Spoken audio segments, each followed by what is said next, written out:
Not all cryptocurrencies are created equal. Don't tell that to investors in XRP, though. In the last month, the currency owned by Ripple, a company that bills itself as using blockchain technology to build the payment system of the future, soared in price by a whopping 700%. XRP's overall value pushed up to nearly $150 billion and briefly made Chris Larsen, Ripple's co-founder, one of the richest people on the planet. The exuberance was fueled, at least in part, by a belief that anyone buying up XRP was getting in on the next Bitcoin.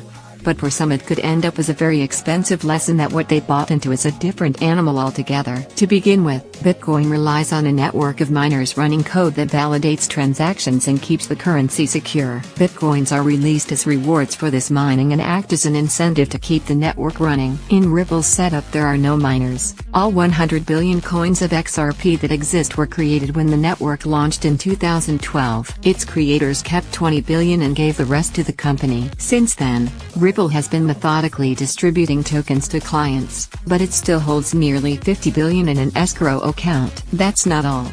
Ripple uses a novel consensus algorithm, PDF, to validate transactions, and it recommends that clients use a list of identified, trusted participants to validate their transactions. This stands in stark contrast to Bitcoin, where anyone can become a miner. This gives Ripple a large measure of control over XRP's inner workings, which has led many to argue that it's not truly decentralized. In that sense at least, XRP is a really bad cryptocurrency, entrepreneur and cryptocurrency analyst Ryan Selkis wrote last week in a lengthy analysis. But XRP was never meant to be another Bitcoin. Ripple's big bet is that XRP will become a bridge currency that many financial institutions use to settle cross-border payments faster and more cheaply than they do now using global payment networks, which can be slow and involve multiple middlemen. Bitcoin could be used to do this too, but Ripple can settle 1,000 transactions per second, compared with Bitcoin's 7, and its transaction fees are much lower. The idea is that this will in turn make the currency more valuable. The company says that more than 100 financial institutions are using its technology,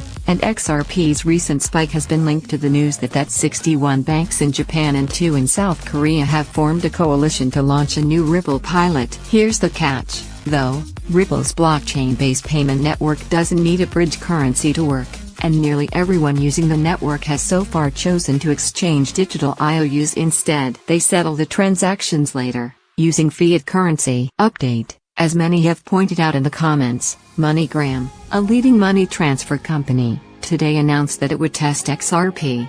The announcement does not guarantee adoption, however. Last week, Brad Garlinghouse, the company's CEO, tweeted that banks and payment providers are indeed planning to use XRP in a serious way. Nonetheless, people speculating on the token right now probably ought to be aware that widespread adoption is far from a reality, and may not ever be one. And perhaps some folks are starting to realize that, as of this writing, XRP's total value had fallen back to earth in a big way, losing nearly $100 billion of market capitalization in the process.